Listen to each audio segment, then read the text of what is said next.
Hello wonderful world, Elaine here and welcome to my January wrap-up. So in the month of January I read 5 books and without further ado let's jump into what they were. Let me get up my Goodreads so that I'm accurate.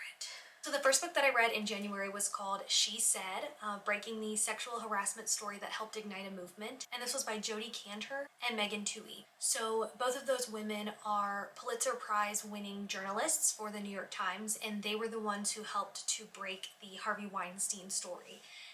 And this is a book that chronicles their investigative journalism journey with trying to find victims of Harvey Weinstein, you know, talking with these women, and it shows how they were trying to break this story, but they do it through a lens of empathy and empowerment, and that's why I really liked this book. I think when all of that stuff was happening, I was in high school, so I don't think I was as tuned in as I am now, so it was really interesting to go back and read about these women and how their bravery ignited the Me Too movement and is responsible for the culture that has been created now. I actually didn't rate this book because sometimes with nonfiction it's harder for me to pinpoint exactly what I like and didn't like, and I'm trying to get better about that. That is a goal of mine this year, because I feel like with fiction books I can very clearly point out, this is what I didn't like, this is what I did like, the writing style was XYZ and the world building was XYZ and the character development was really good or really bad. I feel like I'm pretty good at talking about that when it comes to fiction books, but with nonfiction I'm not as good. So I didn't rate this one, but if I had to now I would give it 4 or 5 stars. If you want to read more about nonfiction and you're looking for an interesting one, this is definitely a good read. The next book I read was a fiction book called Red City by Marie Lu. Marie Lu wrote the young adult novels Legend and The Young Elites. They were pretty popular when I was in middle and high school. So this is about alchemy. And the book jacket described it as The Godfather meets The Magicians. I've never seen The Magicians, so I can't tell you if that description is accurate. There are people in this kind of alternate LA that can perform alchemy, and what that means is it's like a science version of magic, okay? So there's like chemical compounds and they can turn one thing into another. So you can't create something out of nothing, like the rules of matter and science and everything, right? Okay? But I could touch this bed and turn this sheet into a weapon. So it's creating new things out of things that already exist. The story follows 2 main characters who they have such a pure and wholesome relationship, but then they end up kind of getting dragged into separate sides of this gang war. They join different rival groups, and so there's kind of this messiness that comes with their relationship. It's very action heavy, it's very politics heavy.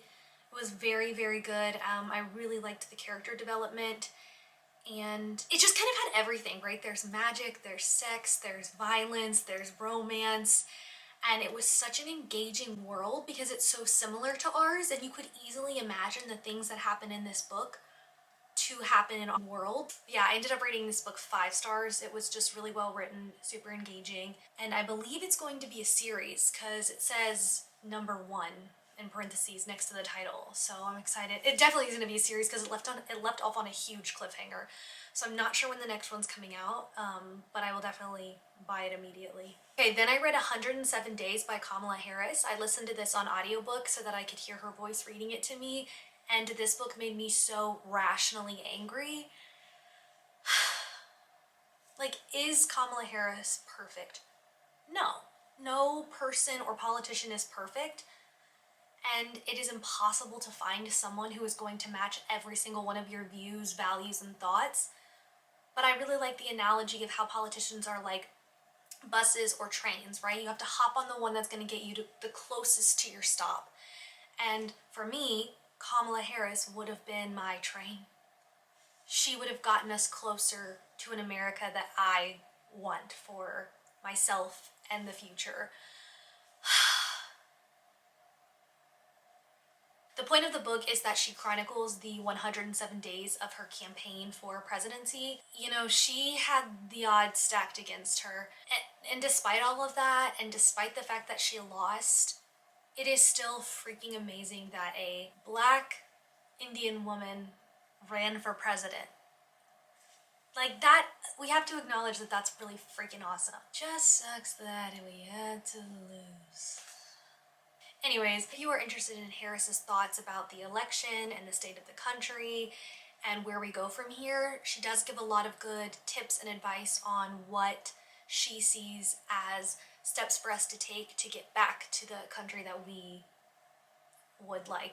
I did think it was a really interesting read. I learned a lot about her and her relationships and kind of how elections work, especially on such a large scale. And she shouted out specific people, and you know, it takes so many individuals to run a campaign, and this book definitely highlighted that as well. I didn't rate this one either.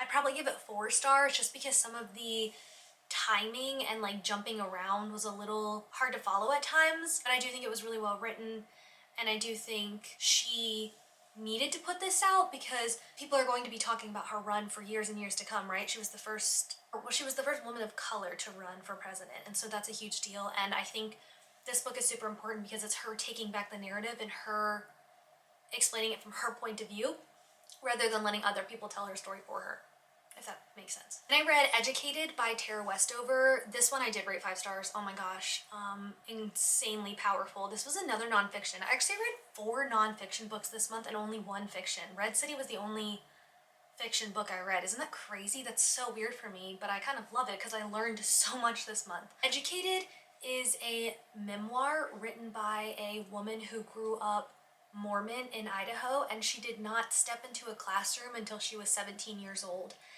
And it reminds you just how powerful education is and how history is basically stories, and so history can change based on who is telling the stories.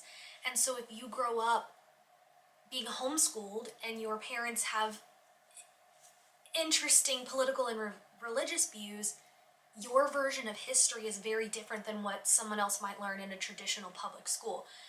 And so, I don't know, for 17 years of her life, she was so isolated and was kept in the dark about like the real world and what actually happened in history. And she goes on to get like a PhD in history and is like a amazing scholar and writer, and she just has such an amazing story of how where she started did not define where she ended up. I will say this book is very, very heavy. It deals with a lot of really heavy themes like religious trauma and violence, sexism, just like there's a lot of heaviness, so just be forewarned if you read this book. But I do think everyone should read it just so that you have a reminder of like how special it is for us to have access to public education, you know? And then the last book I read is Everything is Tuberculosis by John Green. 5 stars, amazing. This one was also so good, and I also listened to this on audiobook so that I could hear him read it to me because I love John Green's voice. I love that man. I actually went to the book launch party for this in Indianapolis back in the summer because that's where he's from, and he was doing a book launch there, and I was like, I have to go because he was such a big part of my childhood. He wrote all those books that my whole generation was obsessed with, right? Like The Fault in Our Stars, Paper Towns, Looking for Alaska, and then he also did those crash course videos on YouTube that were part of the reason I passed so many AP classes. And so from my free time to school, like John Green was always there, you know? I was a little bit nervous about this though because it is nonfiction, and I wasn't sure if I would like it. And I loved it because it literally tells you the entire history of tuberculosis and this horrible deadly disease that still exists and has killed millions of people. But he takes such a human-centered approach, and so basically John Green met this kid named Henry in Sierra Leone, and Henry had tuberculosis, and through Henry, John Green kind of got interested in tuberculosis and why it's still around and what the treatment is like, and kind of just how it has been so prevalent in history. It was just so good, and I learned so much, and it is really science heavy, but I loved it because he explains the science in a way that I understand, and as someone who doesn't study science, I feel like he perfectly conveyed what I needed to know and understand. I don't know, again, this book also made me kind of pause and realize how lucky and grateful I am for things as simple as a vaccine. At the end of the book, John Green kind of wraps it up and talks about how one time he stepped on a nail and he had to get a tetanus shot. And he says, think about all of the pieces that had to fall into place for him to get that shot, right? There had to be a good education system to train the nurses. There has to be good power and electricity because tetanus shots have to be refrigerated, so the fridge has to be powered all the time. He has to have transportation to get to the hospital. He has to have health care and insurance to pay for the shot. And so there's all these little things we don't think about that go into that one shot. And this book really points out how healthcare and science and tuberculosis is not just tuberculosis. There's all these systems that go into place that make treatment and care possible. I don't know if I'm making any sense, but that is why I loved this book so much, is it's not just about this disease, it's how the disease is everything, okay? But yeah, I ended up giving this book 5 stars. I thought it was so brilliantly done, and it was so human, and I laughed at it and I cried at it and I learned so much and I got angry at the world, but then I grew as a person and I learned what I can do and what the world can do. I don't know. Anyways, amazing book. So those are the 5 books that I read in January. Weird, 4 nonfiction, 1 fiction. Crazy vibes. And this was also the month of audiobooks for me. I did a lot of long walks while listening to audiobooks, and it was just, I don't know, there's something just so peaceful about that. And I live right next to this like ginormous cemetery. It's got over 50,000 graves in it, and I will just walk for hours in that cemetery and listen to audiobooks. I just think it's so grounding. But anyways, yeah, thanks for watching.